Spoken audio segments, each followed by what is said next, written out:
What's up, everybody, and welcome to another episode of the Horror Chronicles.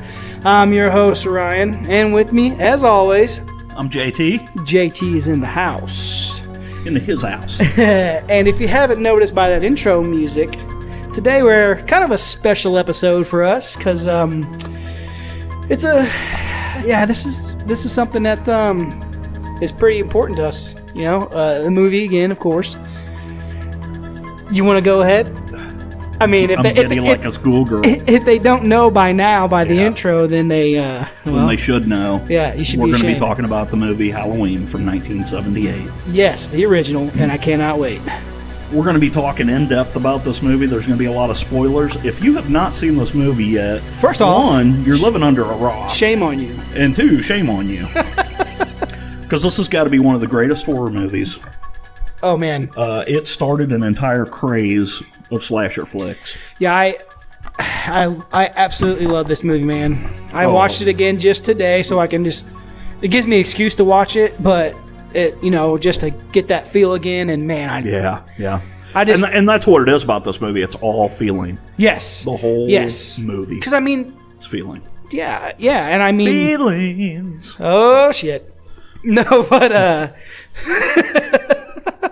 speaking of singing, can we just take a second to appreciate Iron Maiden? Oh my God, Bruce Dickinson is the man. Oh, the whole band. I mean, they're just a phenomenal band. Sorry guys, I just was blasting that shit on my way to Gerald's house, or JT, as you know him. But anyway, yeah, I'm that guy. Anyway, back to Halloween. We said. Okay. So Halloween, 1978. Yes. Okay. Synopsis of the movie is there's girls babysitting on Halloween night. Killer escapes from an insane asylum and wreaks havoc on this small town in Illinois. Haddonfield. Which, interestingly enough, was not in Illinois. Yeah, I'm getting into it already. I was going to say, well, Gerald, why don't you let us know? Where was that at? Well, the movie Halloween was, of course, set in October. It happened in, over a period of October 30th and October 31st. The movie was actually recorded in May of 78 in Southern California. The actual Myers house is in Pasadena. And then the main street where the girls were babysitting or whatever is actually off of Sunset Boulevard in Hollywood. Are those houses still there? Yes. Man, that'd be cool to go see. Yeah. As much as I don't ever want to go to California. Oh, dude. I went one time. I was traveling with my band Lunatic, which you've heard some of our music on here. And we spent the day on Sunset Boulevard in California, and it was awesome. It was probably absolutely a lot cooler back then. It really was a dream of mine. I always wanted to go to California when I was younger. I thought when I grew up I was going to be a rock star. Yeah, man, 50s must have been awesome. Yeah. Son of a bitch. Oh, shit. But anyway, back to Halloween. So Halloween, directed by John Carpenter. This was really, for John Carpenter, this is not a movie that, I don't want to say he didn't want to do the movie. He was asked to do the movie by this guy, Erwin Yablans. He had an idea for a movie. He was going to call it The Babysitter Murders. He thought about it for a while, and he thought, I really want this movie to take place on Halloween night. And then all of a sudden it dawned on him, Halloween, wait. They started doing some research and found out there was not a single movie out that even had the word Halloween in the title. That's so freaking crazy, Not one movie. Now, this was back in 1978. There was no internet or whatever, but for all the research that they could do, there was not one movie called Halloween. So he approached John Carpenter about it, told him what he wanted to do, and John Carpenter was like, I would like to do a horror movie. I don't know. He said, John Carpenter basically told him, he said, if I do this movie, I want my name above the title, and I want total creative freedom for this. And he said, if you give me that, I can do the movie for around $300,000.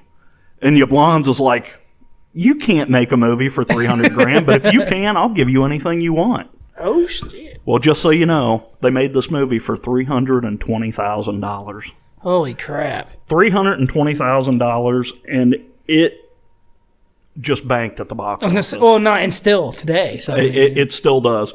Still does.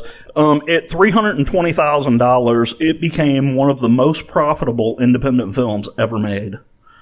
When it came out in October. So they filmed this movie in 4 weeks. Mm-hmm. Okay, with no talent. They had no stars in there.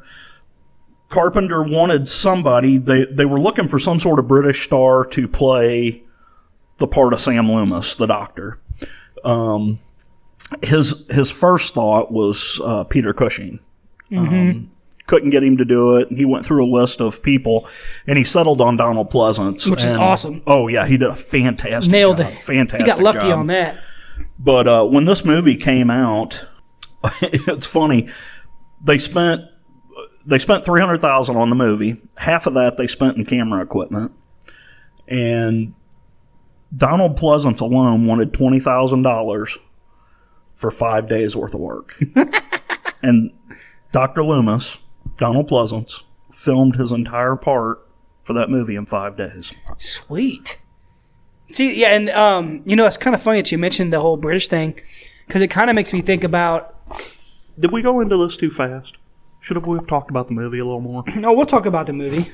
We won't go too far more. We'll talk about stuff. But anyway, it kind of makes me think about how Rob Zombie put what's his name.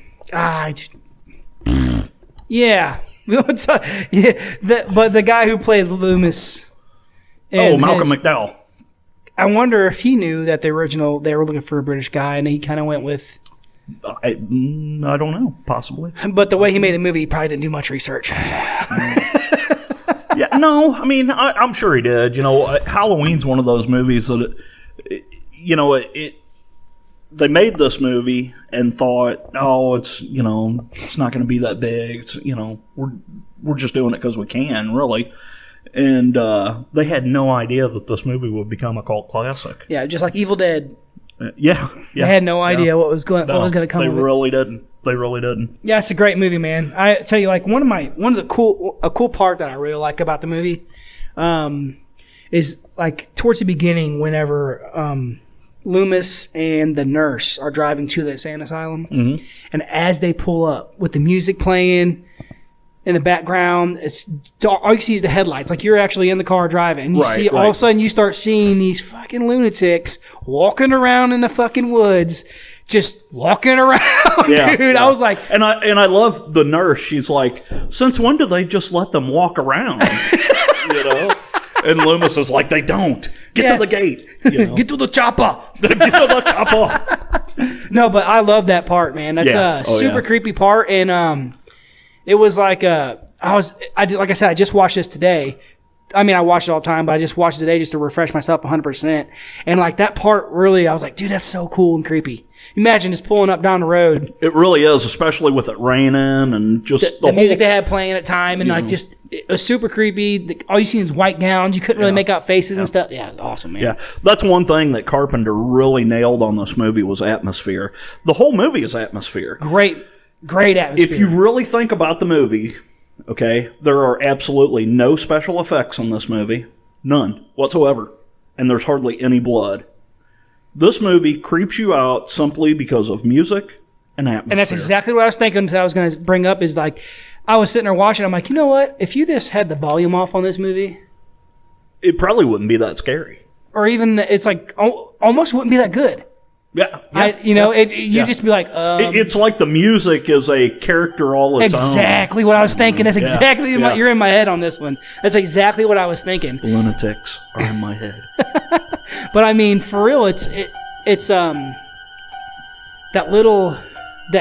littlest things, but like when they're walking, the girls are walking down the sidewalk talking. They're talking. You can barely hear what the fuck they're even saying, but you hear the music playing. You hear the music. And that music is what gets you, man. I fucking love it, dude. Yeah. Love it.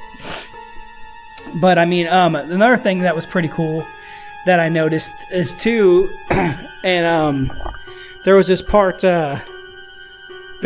where they're walking down the sidewalk together, and they see Lori sees Mike Myers standing there at the thing, at the bushes. Yeah. And then he steps off to the to the side, right? Well, at that time, which is something that a lot of people probably didn't notice, but it happened. There was a guy, one of the guys working like boom mic or something was smoking a cigarette. Yeah. And you see her standing there, and you see the puff of smoke coming, coming through the screen. Yeah. It's little things like that. I caught that. I was like, oh, that's pretty cool. Yeah. I looked for that because I remember seeing that on a TV show. They're talking about some of the things that had happened throughout the movie. You know, one of the things a lot of people don't catch, and you see it at the beginning of the movie. It's very quick in a couple spots, but if you know what you're looking for, you'll notice it. Is since they recorded this in Southern California, as you look into the background, occasionally you'll see a palm tree. Oh yeah, I didn't even think to look at that. Yeah, and it interestingly enough, you know, they've got all the leaves blowing around. Well, they filmed this movie in May. All the trees are fully greened out. There's no leaves falling. Yeah. So what they did is the production crew went and they bought these huge trash bags full of paper leaves. And they set up a big fan, and when they would do a scene, they'd throw these leaves up in the fan so that they would blow across the sidewalk and stuff, and, you know, when the girls are walking or whatever. And then after the scene, they'd send all these people out to pick them back up and put them in trash bags, because they didn't have a lot of money. I mean, they were on a tight budget on this movie. That's so crazy, man. Tight budget. That was so cool to be able to get a job on there, though. It would be. Even if it's just picking up the fucking the leaves. Yeah. I mean, it's funny. There's actually a rumor that Robert Englund was one of the guys doing the leaves. Dude, that'd be so awesome. One day when they were filming, he was there and he was helping them do some of the prep work and stuff. I can't wait to talk about the Nightmare on Elm Street. Oh, yeah. Robert Englund, man, that dude's freaking... If it weren't for Halloween, though, we probably wouldn't have Nightmare on Elm Street. I know, man. Halloween's just a freaking OG. Well, it started the slasher craze. Yeah, man. And it's kind of funny. It started out of John Carpenter's love of Black Christmas. He absolutely loved that movie. I love John Carpenter. He's done some great stuff, you know. Dude, great stuff. It started with Assault on Precinct 13. Great movie. Then he did Halloween. You know, he did The Fog, The Thing, Escape from New York, Escape from L.A., which is funny because that's the first time John Carpenter's ever done a sequel. One of my favorite movies he's done. Of course, you guys already know this. I'm a vampire guy. John Carpenter's Vampires. Yeah. Cool movie. Great movie, man. That's one of my favorites. By far, one of my favorites that he's done. Yeah. John Carpenter's done some cool stuff, but unfortunately, he got kind of pigeonholed as a horror director. You know, but he does a great job at them. He's fantastic. He knows the atmosphere. It's like James Wan. Yeah. You know, that's who I can compare James Wan to, is Carpenter, you know. As far as atmospheric movies. Yeah, for sure. You know. For sure. Oh, so let's talk about the opening scene of the movie. Yes. Okay, let's just talk about this for a minute. So the movie opens with a girl and her boyfriend running into a house. You're seeing the view from the sidewalk, okay? They go in the house. The camera comes in. It pans around the house to the side of the house. You can see them through the window. And they talk about going upstairs. You see them go upstairs. Then the camera pans back in, goes through the door, and up the staircase. As it gets up to the top of the staircase... Oh, I'm sorry. It doesn't go to the top of the staircase. It goes into the kitchen first. And it grabs... You see a hand come out and grab a butcher knife out of the drawer. Mm-hmm. So, grabs a butcher knife, comes around, goes up the staircase. When they get to the top of the staircase, there's a clown mask laying on the floor. Kid picks up, puts on the clown mask, and goes in the room and attacks his sister. You see a little bit of blood there. And you see the knife. You never see the knife touching the girl or anything. You don't need to. Yeah. So, you see the knife. You see the girl fall on the floor. A little bit of blood. And then the camera turns around, pans back out, goes down the stairs, and out the front door where the parents are, coming up the sidewalk. And they say, Michael? Yeah. And they grab the mask, and then the camera pans out to where you're seeing them standing there. And the music plays. And the music's playing, and you see the camera lift up to an aerial shot above them. Okay? Cool thing about that whole sequence of events, they tried so hard to do that in one camera shot. John Carpenter wanted that to be one continuous camera shot because it would make it creepier.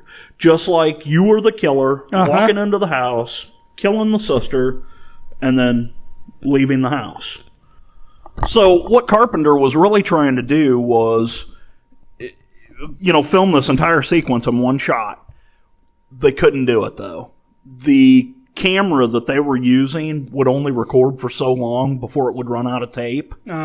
So that whole sequence is actually 3 different segments put together, but they did it in a way to where you can't even tell. Yeah. The first cut is when the kid puts on the mask.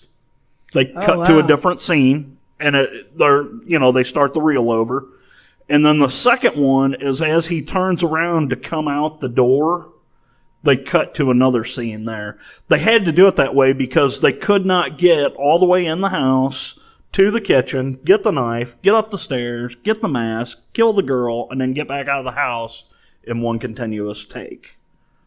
So they had to splice it together, but when you watch the movie, it looks like it's one continuous take. Yeah, and that's, like you said, adds to the creepiness of it. It really does. I mean, Carpenter is a master of... And something I didn't... Well, we can wait till I'll talk about that. No, later. Go ahead. Well, I was going to talk about something that I didn't notice until I watched it again today, is that you see Michael's face. Like, all of it. Yeah. There's one scene. At the very... towards the very end. Yeah. And I was like... Before the end. Yeah, I was going to wait. That's how I was going to wait and bring it up later on, but... Yeah. Interesting fact about that is that was a guy, his name was Tony Moran. He is not the guy that played Michael throughout the movie, though. Yeah, he was just... They used him as a stand-in just to show his face. Him was prettier. Oh, yeah. The guy that actually played Michael Myers was a guy named Nick Castle. Nick Castle, baby. And Carpenter, he was friends with Carpenter, and Carpenter just happened to be recording not too far from his house, and they got together and decided to... Carpenter decided he liked the way he walked. So he told Nick Castle, he said, the only direction I'm going to give you is walk. I like the way I don't want you to act. I don't want you to do anything. I just want you to walk. Yeah, I just want you to walk a little bit. Yeah, I like the way you walk. Yeah.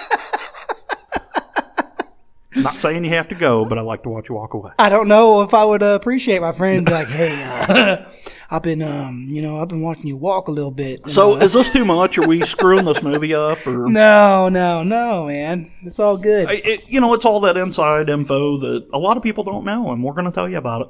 Yeah, it's all good. I can. Because we know the secrets. We do. It's movie magic. Guess what, guys? It's fake. Yeah. If you didn't know that. And so is wrestling. So is wrestling. No, it's not. Stop talking about my wrestling. Don't get me started. Anyway, so no stars in the movie. Jamie Lee Curtis. Excuse me, sir. Jamie Lee Curtis. Jamie Lee Curtis was new. I know. She was an introduction. She had been in another show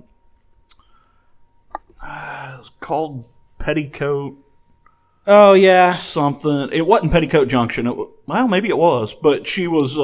She had like a walk-on role on it or something. So how much later was Prom Night than this? Prom Night, I think, if I had to remember, I think Prom Night was around 80, 81, somewhere around in there. Yeah, because I remember she was in. I'm wondering if that was if that was this next movie she made, because I remember I remember her being in that, and to be honest with you, when I think of Jamie Lee Curtis, all I really think about is the first time I seen her topless. Yeah. Oh, yeah. And Trading Prom Night, 1980. and Trading Spaces.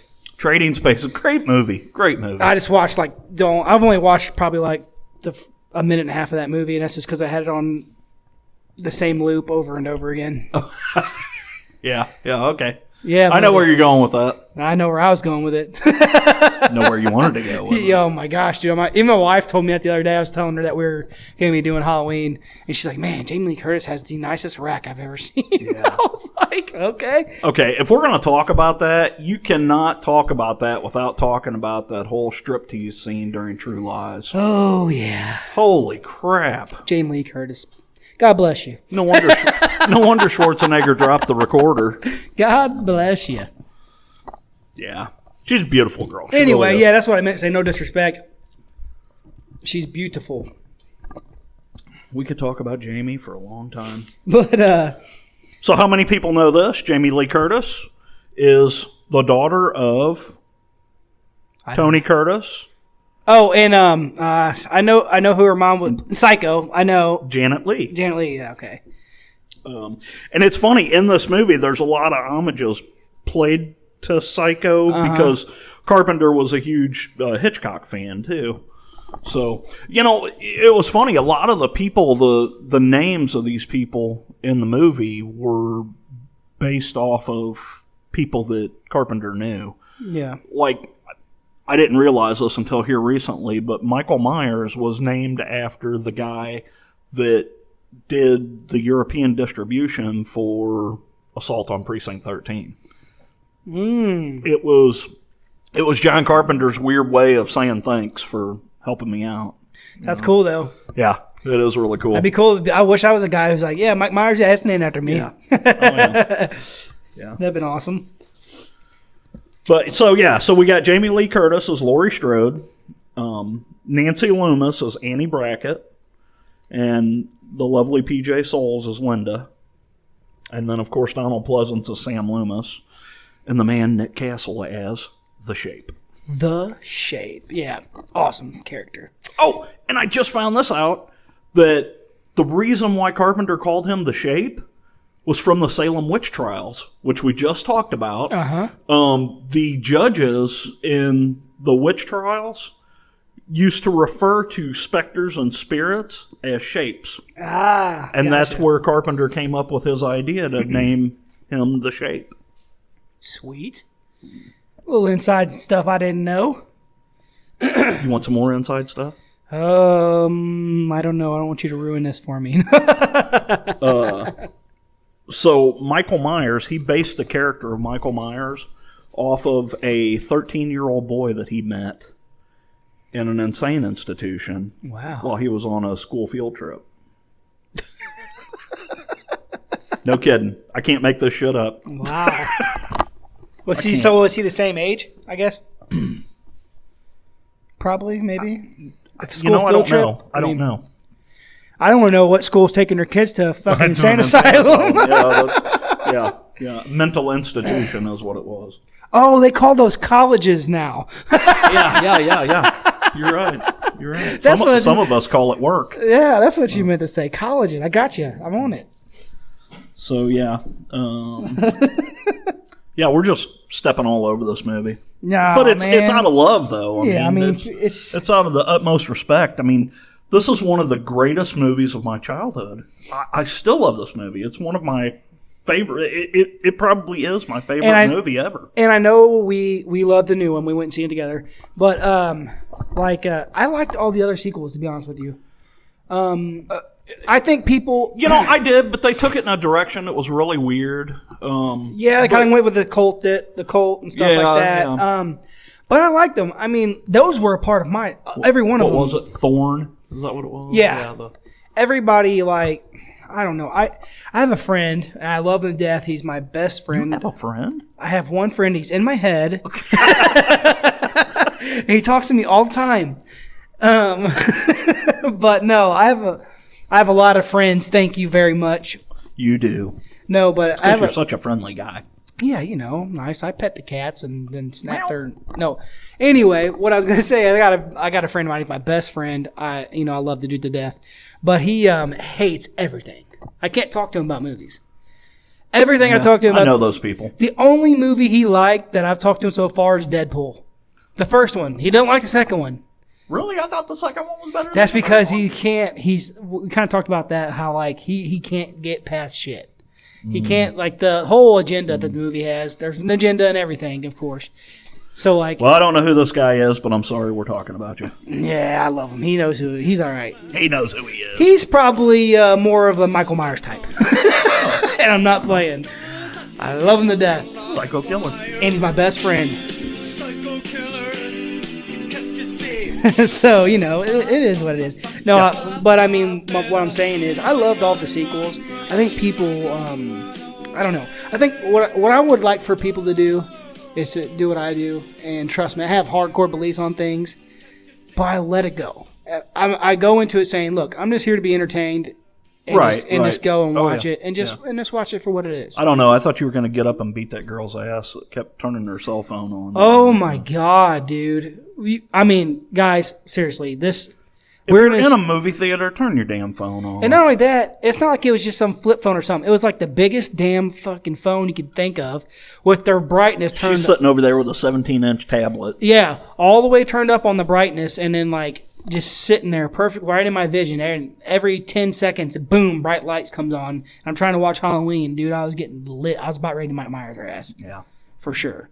I was so mad. I didn't say nothing though. I let it go, and I watched the damn movie like I was supposed to.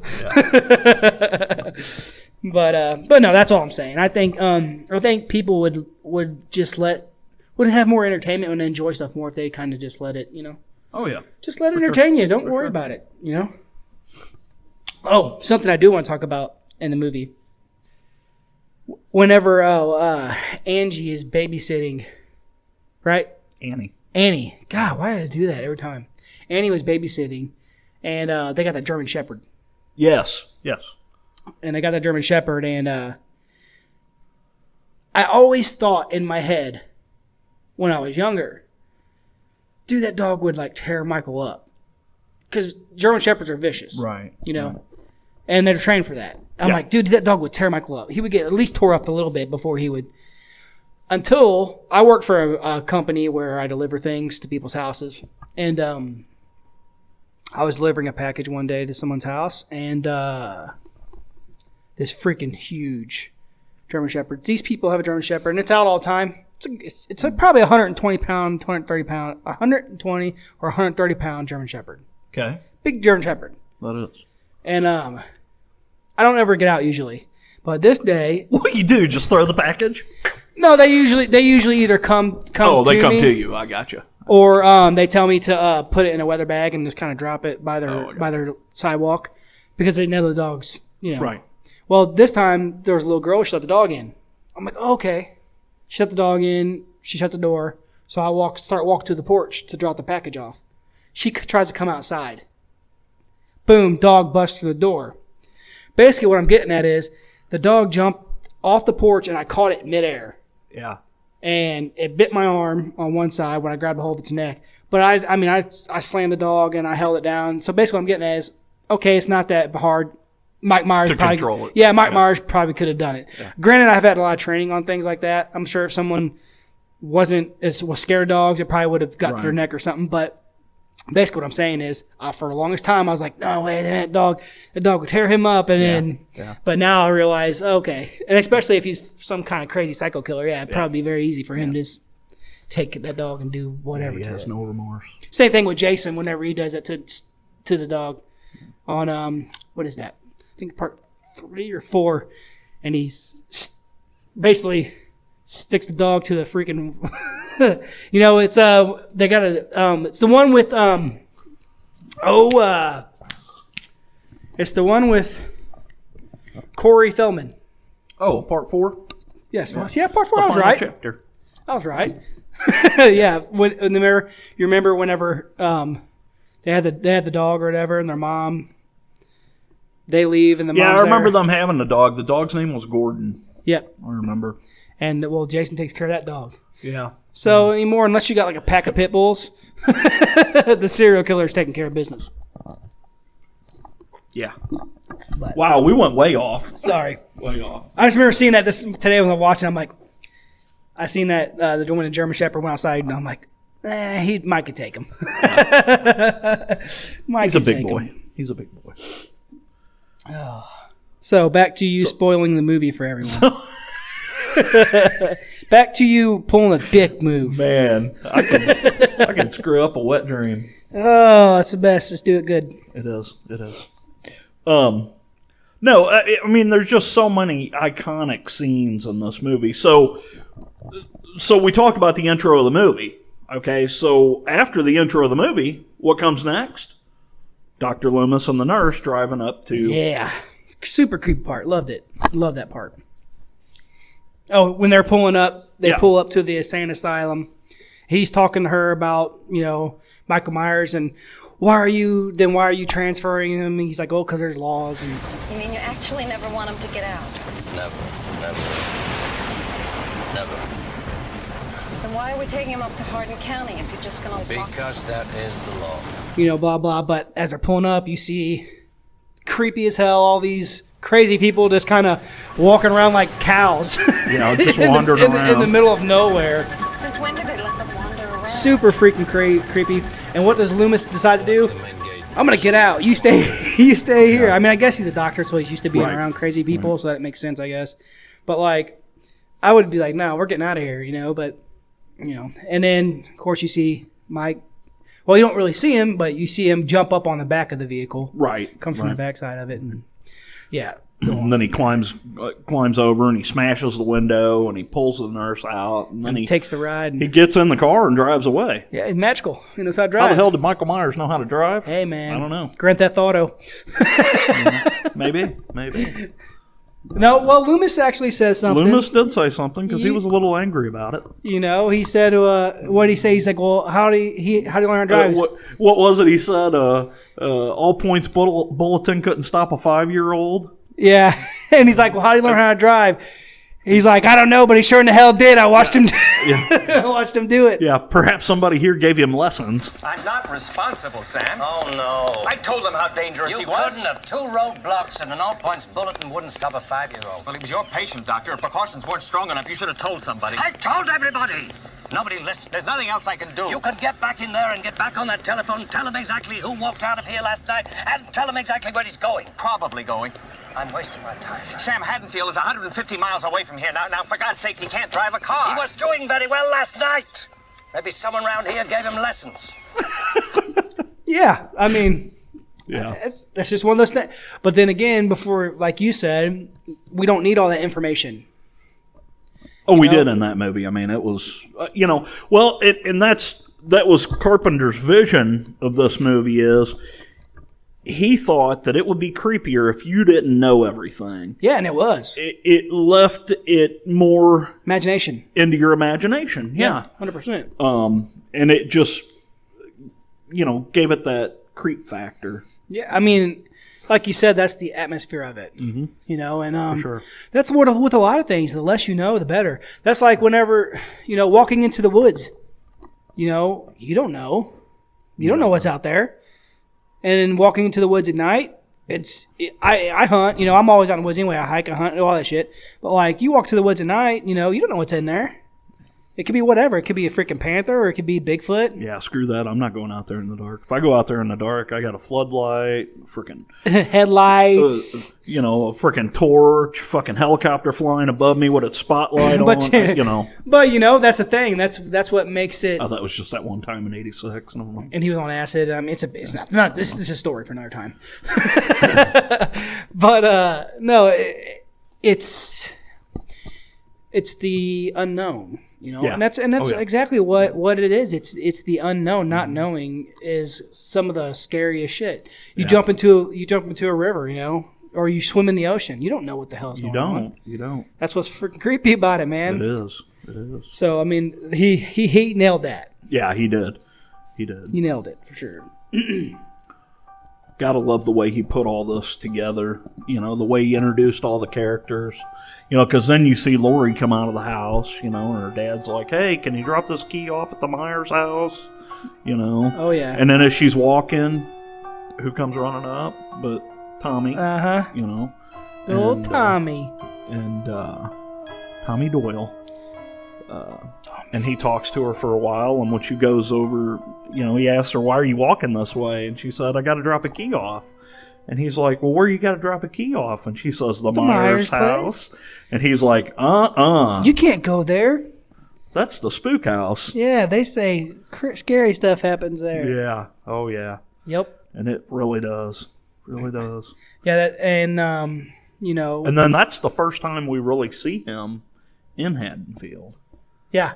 Yeah. Is because after she drops off the key, he appears in the doorway as she's walking away. And it's cool, too, because, like, the way he does and it. you get that music. And that's the whole point of the music. You know, that's what... That music made that movie, period, dude. Yeah. And, like, what I like about it, too, is, like, the little things that... and I noticed this with the other sequels of it. You would see him driving by. Yeah.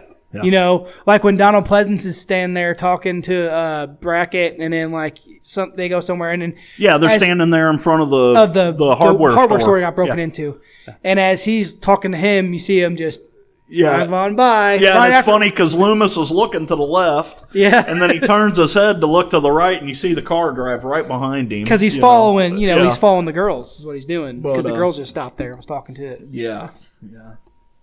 Pretty crazy. You know, okay, so if I have seen this movie once, I've seen it 1,000 times. Okay, I absolutely love this movie. I watch it several times a year. I'm still very entertained by it. I recently bought the 4K release for this movie. Oh my God, they did a phenomenal job on this. I cannot believe how good this movie looks in 4K. I didn't think it would stand up very well. But it just freaking blew my mind how good it looks. And the sound quality on it is just over the top. I mean, phenomenal. They did a phenomenal job on this. But what's interesting, the reason why I'm telling you this is there's a scene where Lori is sitting in class and the teacher's talking to her and she's kind of daydreaming.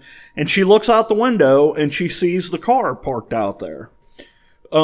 She looks out, sees the car, she looks back at the teacher, looks back out there, sees the car again, looks back into the room, talks to the teacher. The teacher asked her a question about, they're talking about fate and, and Lori looks out the window again and the car's gone. Okay, so I have seen this movie, I can't tell you how many times, never noticed Michael Myers standing behind the car. Oh, shoot, really? I never noticed that until I got the 4K version. And I was watching that, and I paused it, and I'm like, what the hell? I never noticed him standing on the other side of the car. I thought she just looked out and saw the car. Wow. Never, I guess that's my own not paying attention or looking at the surroundings or whatever. Never noticed that until I got the 4K version. And it's not that you can't see it in the regular version. It's there. I just never... I was going to say, because I never noticed I remember seeing him. I never noticed it. I was just going to say, I'm like, wait, didn't she see him out there too? Like, she does. He's standing behind the car. Yeah. All you can see is his head. Yeah, okay. And I never noticed that before. That's hilarious. It's one of those weird things. Yeah, it might just be the Alzheimer's you were talking about earlier. Maybe. Maybe I just don't remember. Maybe you don't remember remembering it. What was that guy's name again? But, speaking of that whole Loomis talking to Sheriff Brackett, I love that little speech he gives him. Whenever he says... Oh, when they're at the house and they're trying to... when they know Michael's there, Loomis assumes Michael's there. And the sheriff doesn't believe him, and he talks the sheriff into going out and checking the house, and then he says this fantastic little spot. Yeah. Nothing's going on except kids playing pranks, trick-or-treating, parking, getting high. I have the feeling that you're way off on this. You have the wrong feeling. You're not doing very much to prove me wrong. What more do you need? Well, it's going to take more than fancy talk to keep me up all night crawling around these bushes. I watched him for 15 years, sitting in a room, staring at a wall, not seeing the wall, looking past the wall, looking at this night, inhumanly patient, waiting for some secret, silent alarm to trigger him off. Death has come to your little town, Sheriff. You can either ignore it or you can help me to stop it. Yeah, I love that part. It's freaking such a great, like, just, it adds to the creepiness of it. You know what I mean? Oh, yeah, for it sure. It adds to that, it's awesome. Yeah, and I love that. His voice. The ending line on that, death has come to your small town. Oh, dude. His voice was perfect. It was great. It was great. I cannot imagine that movie without Donald Pleasance. Oh, dude. I really can't. Like I said, I love all the sequels. I love them. Now, don't get me wrong. Malcolm McDowell did a great job in the Rob Zombie remake. Yeah.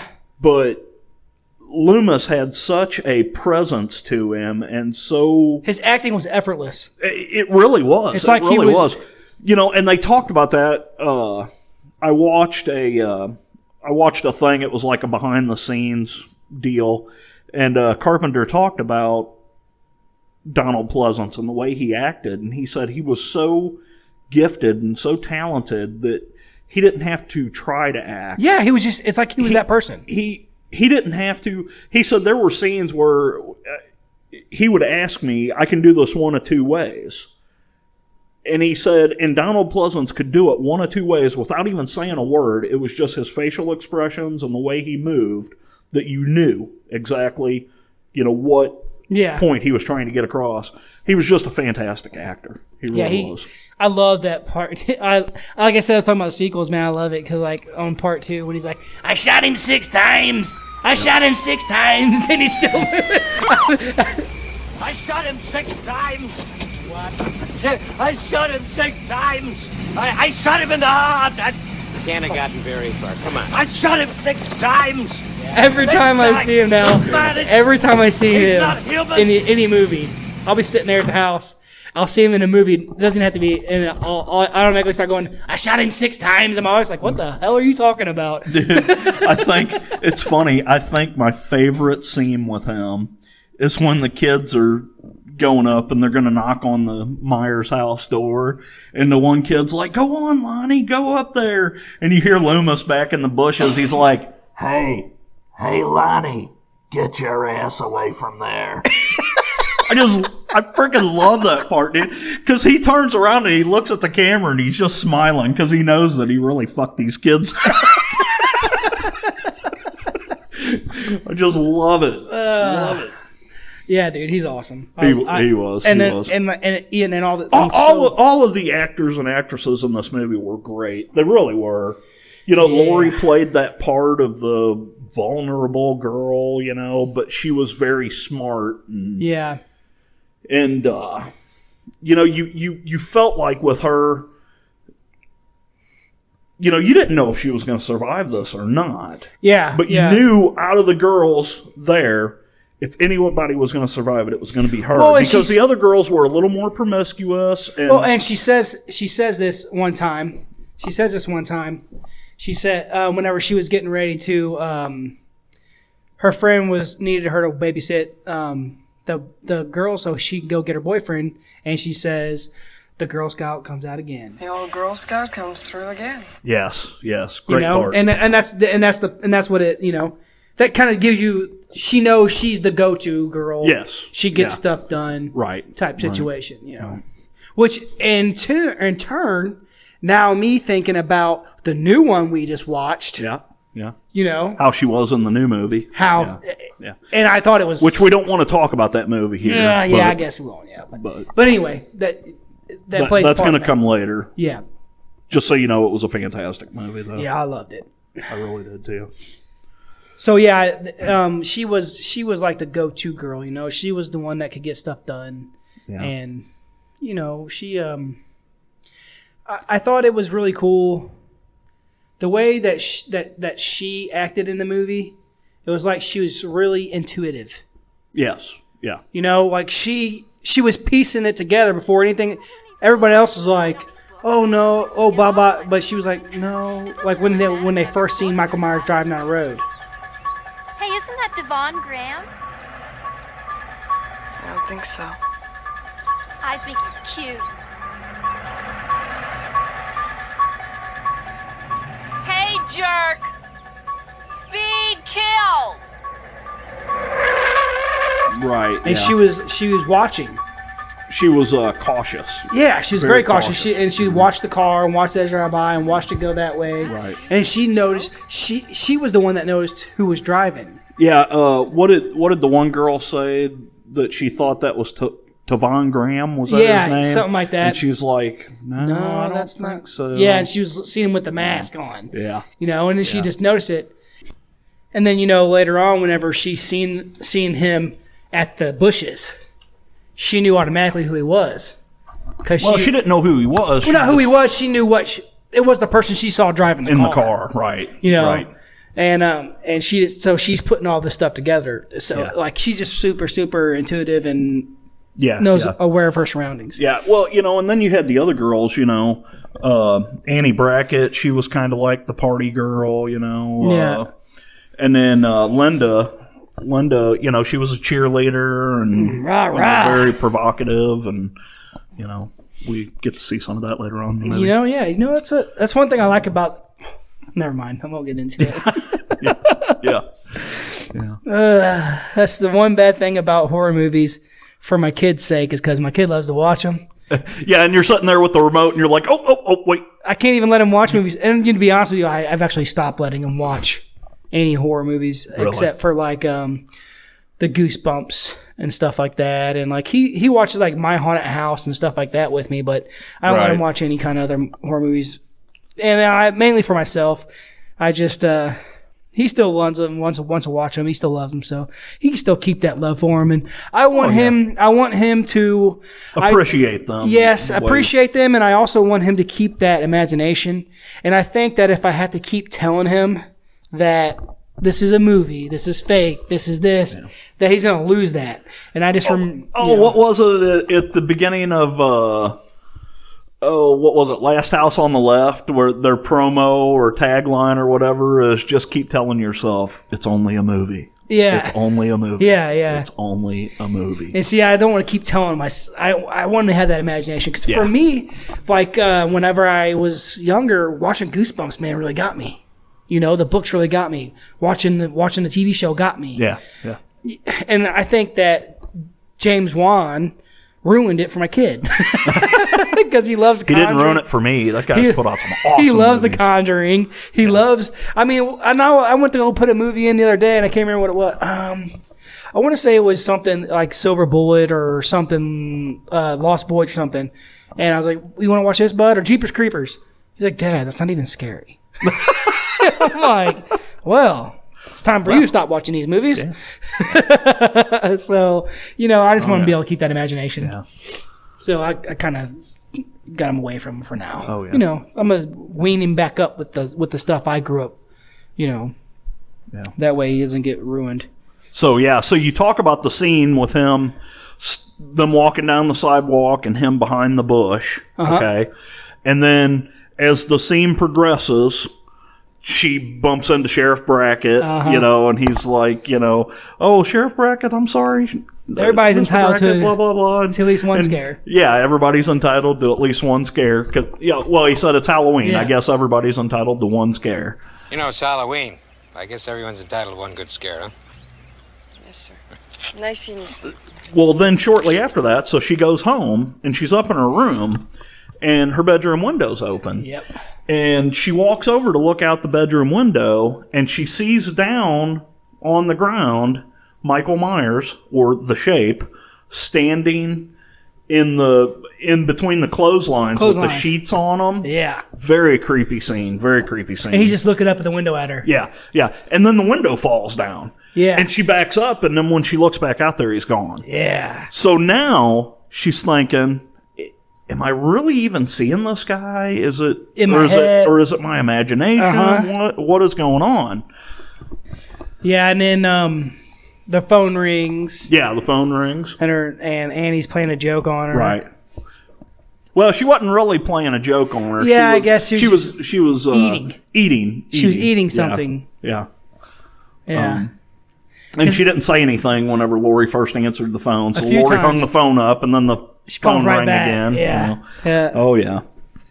Yeah, and that comes into play again later. Yeah. You know, whenever. Yeah. So. Yeah, except the next time it's Linda. Yeah. And there's a good reason why it's happening. But anyway, we'll get to that. So, yeah, so So now the stage is set, okay? We know there's something going on. There's creepiness abound, and she's seeing this guy. Is she really seeing him? Is he there? Is he not there? Okay, what's going on? I don't know what's going on, but I'm going to go ahead. I've got commitments. I'm going to go and babysit this child on Halloween night. Okay. So it just so happens that her and Annie are both watching kids on the same street, almost right across the street from each other. Annie is over at Lindsay Wallace's house, and Lori is at Tommy Doyle's house. So they ride together, and that's as they're riding to go to do their babysitting job is when they run into Sheriff Brackett, who is Annie's dad. Yeah, and they're smoking a little ganji. Yeah, and they're smoking some weed, and Lori gets all paranoid because she thinks he can smell it. Yeah. Anyway, and then shortly after that is where Loomis shows up to talk to Sheriff Brackett. The scene that we already talked about, where Michael drives right behind him in the car. Yeah, he's oblivious. Yeah. Yeah, like I said, I noticed that, and that's a kind of a theme too, and some of the other movies. Right. You'll see him driving in the background. So, while the girls are talking to Sheriff Brackett, he tells them, some kids broke into the hardware store, and Annie's like, well, how do you know it was kids, Dad? You always blame it on the kids. And he was like, well, all they took was some knives, some rope, and a Halloween mask. So, interesting thing about the Halloween mask that they use for Michael in this movie, we all know, if you don't know by now, it was a William Shatner mask from Star Trek, based from 1966. They bought this mask, and they cut out the eyes a little bit and painted it white. What Carpenter wanted was he wanted a mask that was completely emotionless, okay, that had no facial features whatsoever. Yeah. And they did a great job. What a lot of people don't know is that was not the original mask. What they had brought in for the original mask was an Emmett Kelly mask, which it was a clown mask. Emmett Kelly was a clown, and he was a creepy looking clown. But it was created by this company, this Don Post Productions. They made a bunch of Halloween masks back in the late 70s or whatever. And I think they still do.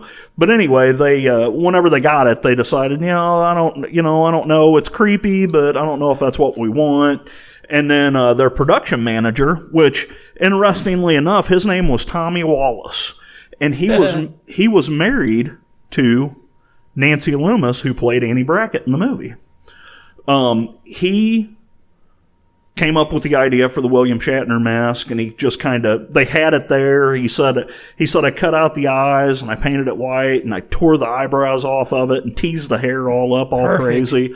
And they fell in love with it once they saw it. And that's what they ended up using for the movie. That's perfect. Yeah, it really is.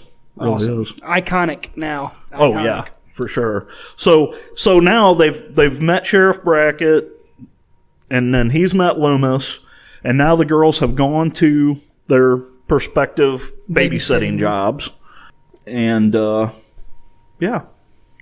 Yeah, and I mean, the time for the killing begins. Yeah. So, it starts off kind of slow. You see some scenes of Annie in the Wallace house, and she, she's in the kitchen. She's making popcorn. Spills butter on her. You see Michael outside. Yeah, he's looking through the window, in through the the glass door or whatever. Yeah. And he accidentally knocks a flower pot down and it crashes. You know what? I don't think it was an accident. I watched it today, and it looks like he hits it. And maybe he did. I thought he just bumped into it and it kind of fell. I was watching it, and then you see his hand go real fast. Huh? Maybe he did. I just watched it today, like I said. He took it down, and she looks. So of course she turns around and looks at the door, and he's gone. Yeah, he's not there anymore. So and then shortly after that is when she spills butter on herself, and she has to get naked because she spilled butter on her pants. Right. And why was she not wearing a bra? Did they not wear bras? Because it was the 70s. Oh, it was the 70s. Yeah, that's why. You get away with that. I mean, I'm not complaining. So then she ends up having to go to the laundry room, which for some unknown reason, the laundry room is in a shed in the backyard. Well, I've never seen that in my life, but hey, okay, cool. Yeah, it's weird. So she walks out and she puts her clothes in the washing machine, and you see the door move, and as the door moves, you can see the shape standing there through the curtains as the door moves. She never sees him. Yeah. But she ends up getting locked in there, and little Lindsay Wallace has to come and let her out. But interestingly enough, Annie is dating this guy named Paul. You never see Paul, but he calls on the phone. You hear him on the phone. The voice on the phone, John Carpenter. Oh, shit. Yeah, sweet. It really is. I didn't know that. Yeah. That's awesome. Yeah. John Carpenter's voice on the phone. He tries to do a cameo in all his movies of some sort or another. Like Stan Lee, which rest in peace. Yeah. Stan Lee. Very sad news to hear the passing of Stan Lee. 95 years old. Yes. Anyway. So, yeah, he likes to do cameos. So, yeah, he likes to do cameos in his movies, which it's funny because Hitchcock did Stephen King does one of my favorites. Several. One of my favorites of Stephen King is in the Maximum Overdrive. You remember? Yeah. When he goes up to the ATM and all the machines are changing, and he looks at it close up and pushes the glass up. He's like, honey, get over here. This machine just called me an asshole. Oh, yeah. God, that's one of my favorite movies of all time. Yeah, man. that movie is great.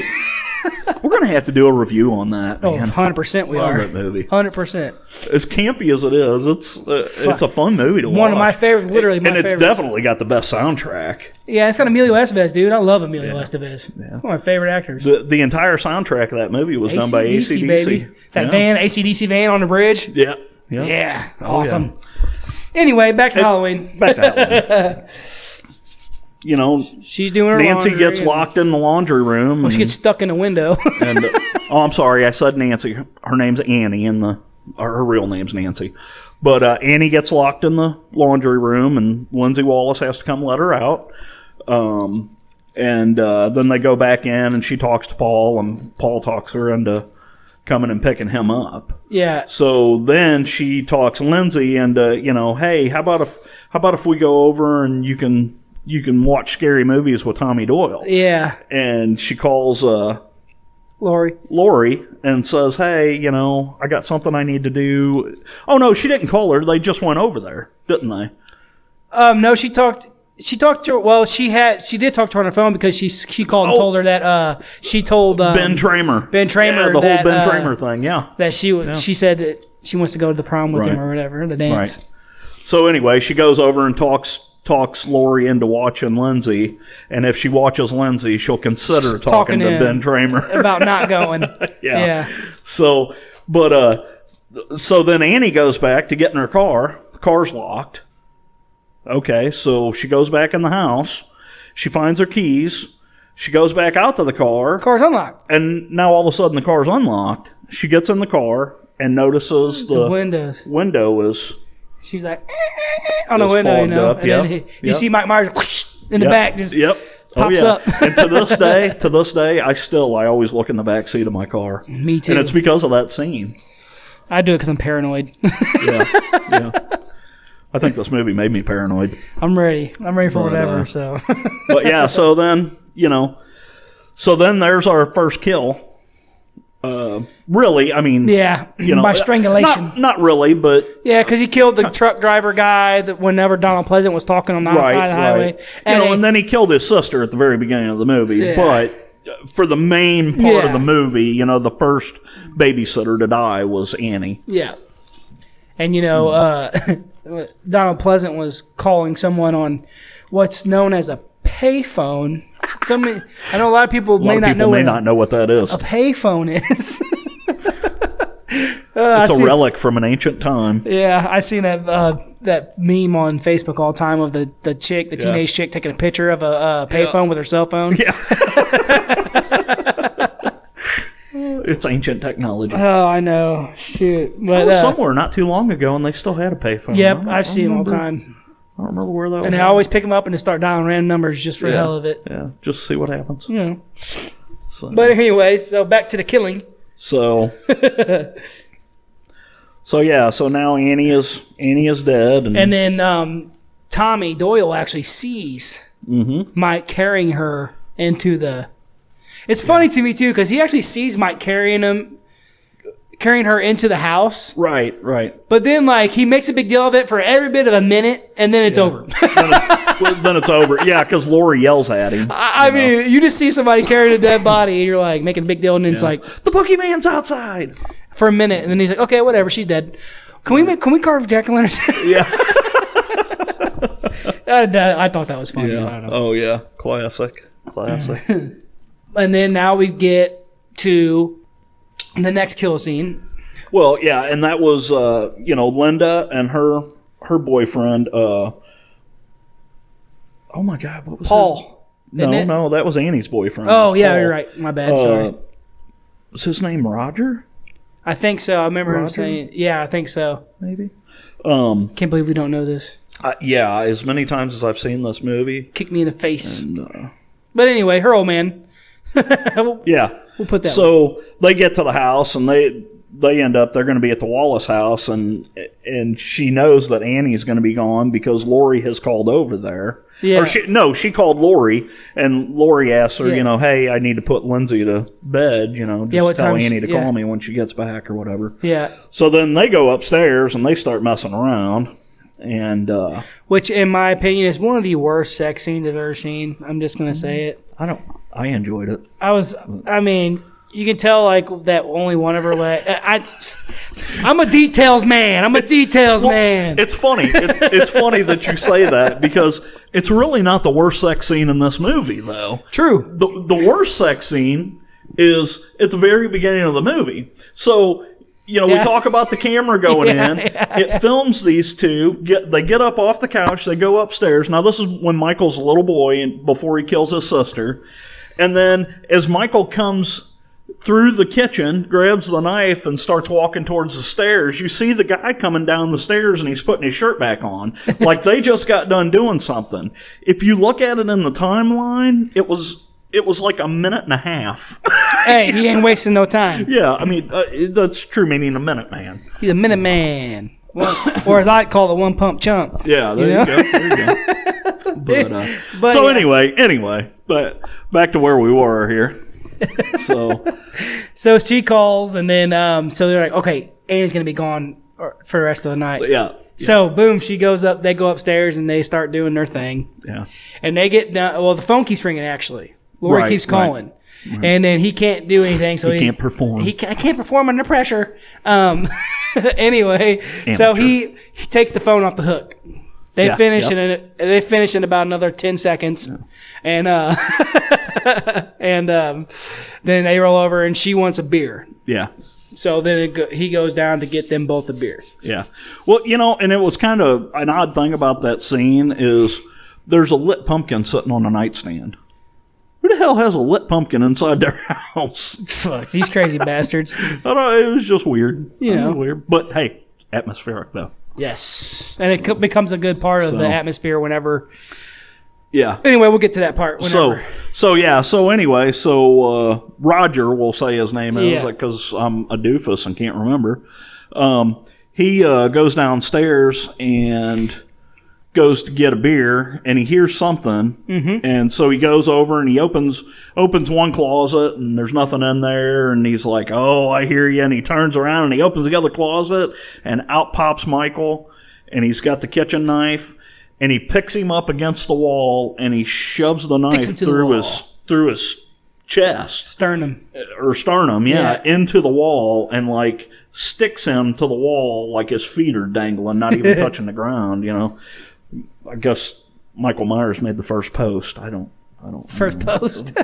Posted his, I don't know, something like, I don't know. Post to his wall? His first post to his wall? First post to a wall, that's what it was. Yeah. So, anyway, so I thought it was really cool how after he does that, as the camera goes back and you can see the body on the wall, Michael's standing there and he's looking at this body and he's kind of tilting his head like back and forth, like he's admiring what he had just done, like it was some sort of artwork or something, you know. Or like, I kind of wonder what's going through his head. To me, what it is that he just doesn't understand. It's like he doesn't really understand that. Hey, I just killed this guy. Yeah, well, people freak out about it, so he's just kind of like, it is what it is. Whatever. Yeah. Man. So then he goes upstairs and he opens the door and there he stands with, his name was Bob. That was his name. I remember now because she says, "Well, come on, Bob, did you get my beer?"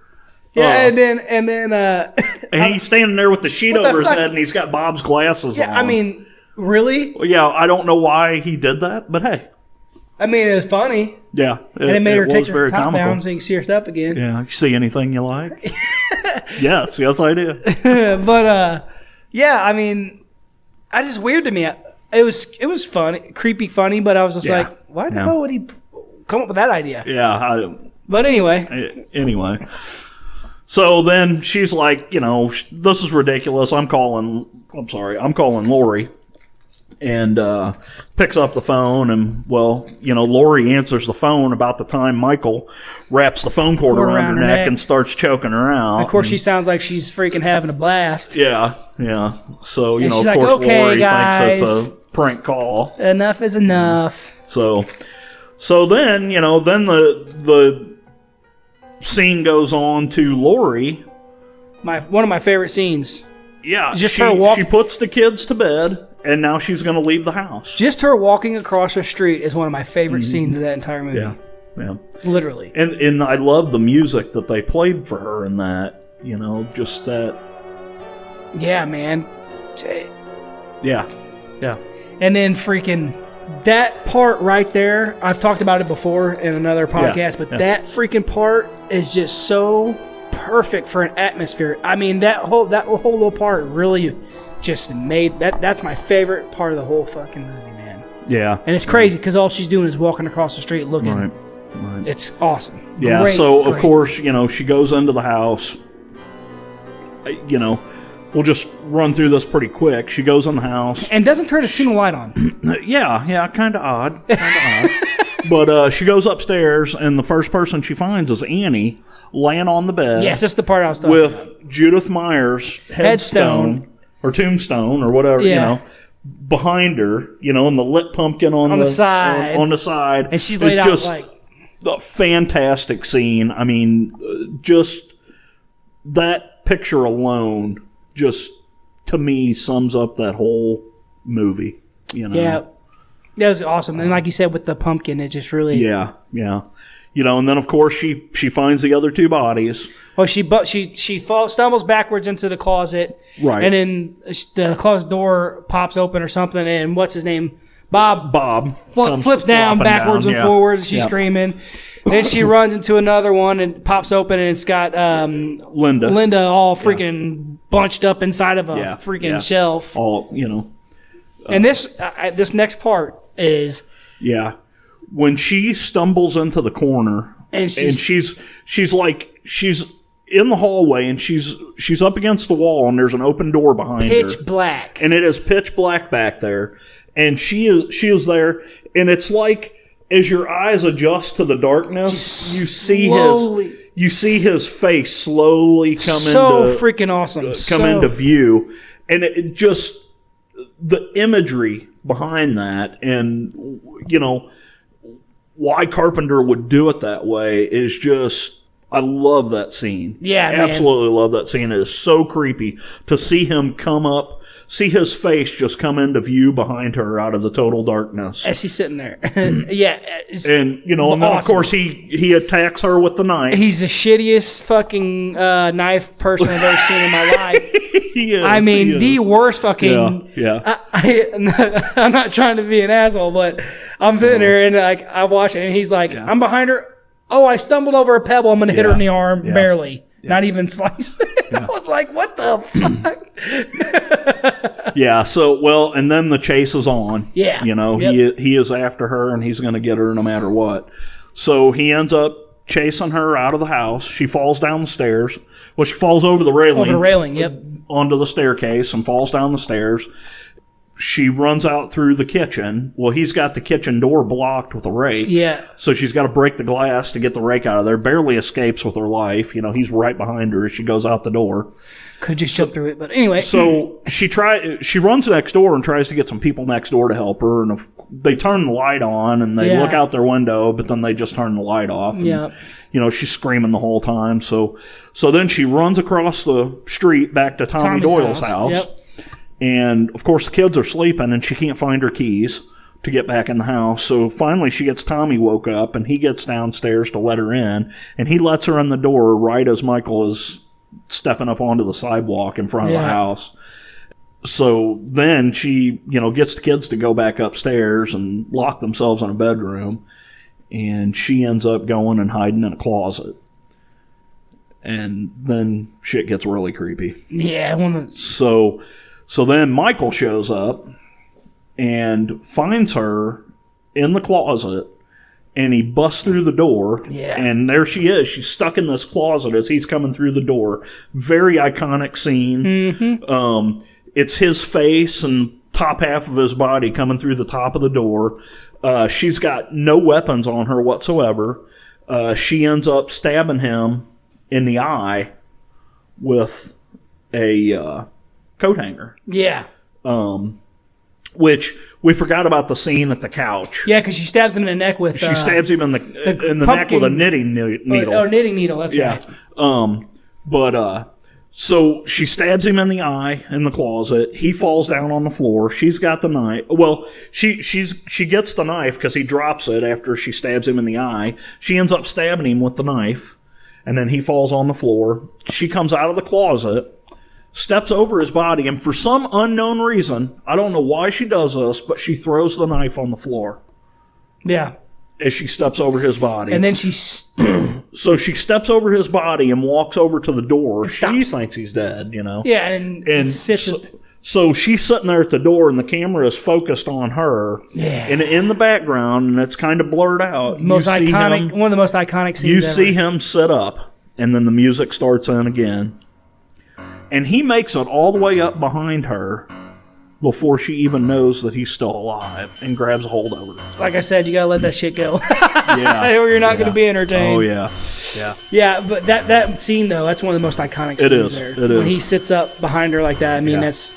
Anytime you see Halloween's gonna be coming on TV, that's one of the scenes That's the scenes that they'll show you. And everything. I mean, that's one of the main scenes. Yeah. So then she struggles with him, and that's when she pulls his mask off, and you see his face for the first time. Well, see, what we missed, though, is a part that when the kids were running out of the house screaming, Dr. Loomis heard him. Right. He's walking down the sidewalk. Right. And then he looks over, and then that's what brings him in. That's what brings him into the house. As she grabs his mask and she's fighting him, here comes Loomis up the steps. Right. And he yells, "Michael!" And then shoots him. Yeah. He goes back to the door and then comes back out and then shoots him again. And he shoots him like 6 times. Well, yeah, finally he falls off the balcony. Yeah. Onto the ground, and I love how Lori is laying there in fetal position on the floor, and she looks up at Dr. Loomis and says, "Is that the boogeyman?" That was the boogeyman, wasn't it? And he says, "Yes." As a matter of fact, it was. Yes, yeah. And then, of course, he walks over to the balcony and looks down, and Michael's body's gone. Gone, yeah. And then the music kicks in. And his face he's got this expression on his face like he's not even surprised. Yeah. It's like, I knew that was going to happen. And he definitely shoots him 6 times. I don't know if you've ever seen the sequels, but like I said, I shot him 6 times. Yeah. But, it's kind of interesting as you go through the movie. One thing that they did is the farther along the movie gets, the more claustrophobic it gets. It seems like in the middle of the movie, Michael's always off in the distance, okay? And as you go along in the movie, he gets closer and closer and closer, and she gets closer to him, and he gets closer to her, and then by the end of the movie, you're in a closet together. Yeah. It was just cool how they really did, they ramped up that phobia of being trapped and just can't get away. And just the way that they did it. Like you said, starting off here and then bringing it in. Right. And like you said, a lot of people didn't notice that.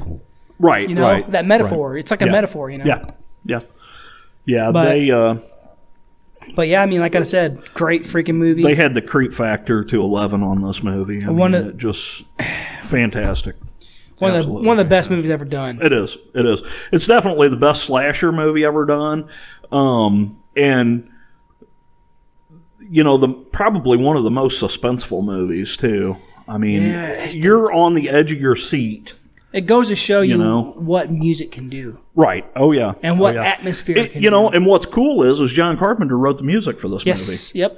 There were a lot of little things in the movie that he played homage to. So just to give you a little backstory, so this movie took place in Haddonfield, Illinois.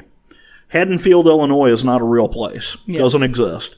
The way they came up with that was Deborah Hill, who co-wrote Halloween with John Carpenter, grew up in Haddonfield, New Jersey. So that's how they came up with the name for the town. And John Carpenter wanted it set in a kind of like a Midwestern rural kind of area, away from the big city, to kind of show that, evil can happen anywhere. It's not just in the city, it can happen in the suburbs. Yeah. So to add to that, the Smiths Grove Sanitarium, Smiths Grove was named after... So John Carpenter grew up in Bowling Green, Kentucky. And he named Smiths Grove after a town that was about 15 miles north of Bowling Green. Smith Grove, Kentucky. There's all kinds of little things, like some of the streets and stuff in there are from Bowling Green. And even at the end of the movie in the credits... The music, he credits the music for the Bowling Green Philharmonic. There is no Bowling Green Philharmonic. John Carpenter wrote all the music for this movie. Yeah. Yeah. Awesome, man. Yeah, it's just really cool. So this movie, so they recorded this, they filmed this movie in May. They filmed this movie in 20 days. All right. They had a budget of $320,000. So this movie opened in October of 1978 in Kansas City in 4 theaters. And the first night didn't do very well. Second night, they noticed that ticket sales doubled. The third night, they noticed that ticket sales tripled. So then they were scrambling to try and see, what can we do? Can we get this out to a wider audience or whatever? So then they were set to be at the Chicago Film Festival, which ran from November 3rd to November 19th. It absolutely obliterated everything at the Chicago Film Festival. There were lines waiting down the street to go in and see this movie. So by the time it hit New York, it was the #1 movie for the rest of the year. Damn. I mean, and it was one of the top grossing movies Okay, so they had a budget of $320,000. By the end of the year, it had already made $70 million. Holy shit. That was in its original release, and it remained. I didn't look up this fact, but I remember seeing something like it remained the number one movie for like 30-something weeks or something like that. It was crazy. Crazy, dude. But yeah, it made $70 million in its original release, and that's not even counting the DVD releases that have come years later. I mean, hell, I know myself. I've probably got 5 or 6 different copies of this. I just bought the 4K version a few weeks ago. It's ridiculous. You know, I absolutely love this movie. Well worth the money. If you have not seen this movie, shame on you. This is any horror fan's dream. Yeah, and well, and it's like a like I said, it's an OG movie, man. It's one of the most iconic movies, for sure. Man. And it still holds up, really. It does. It holds up very well for a movie that came out in 1978. It dates itself pretty good. Pretty good. You can watch that movie now and feel like you're there. I love it still. You know? And like you said though, there's no effects in it. There's no special effects at all. So that's what hardly any blood. That's what helps it stay up. You know what I mean? That's what helps it keep up to where it is. But he didn't need special effects. He did everything with atmosphere and music. And folks, I'm telling you. And look at what this movie has done for the horror genre itself. I mean, this spawned an entire craze of slasher movies all through the 80s and the 90s, and people still today are following the formula of this movie. Yeah. I mean, Carpenter is a genius. He really is. Yes, definitely my top 3 favorite directors. You know. Yeah. Oh yeah. And so yeah, everybody, I'm telling you, this is a great movie, and I'm sure most of you have seen it. But we had to pay homage to it, and we had to put this one out there. We could talk about this movie for hours, and in fact, we already have. Yeah, it's an hour and 20 now. You know, I mean, a lot of our shows we like to keep around an hour, guys. So this one was in depth though because it's a movie that we really. It is such a well loved and. Yeah. You know. But. With that being said, I think we're about ready to end this one. Yeah. And don't forget. Sad as it is. Yeah. I shed a tear. Don't forget to hit us up on Facebook, guys, the Horror Chronicles Podcast, if you haven't already. Yeah. Leave us some info. Hit us up at our email. horrorchroniclespodcast@gmail.com. And until next time, guys. Keep it creepy. I met him 15 years ago. I was told there was nothing left. No reason. No conscience, no understanding, and even the most rudimentary sense of life or death, of good or evil, right or wrong. I met this 6-year-old child with this blank, pale, emotionless face and the blackest eyes, the devil's eyes.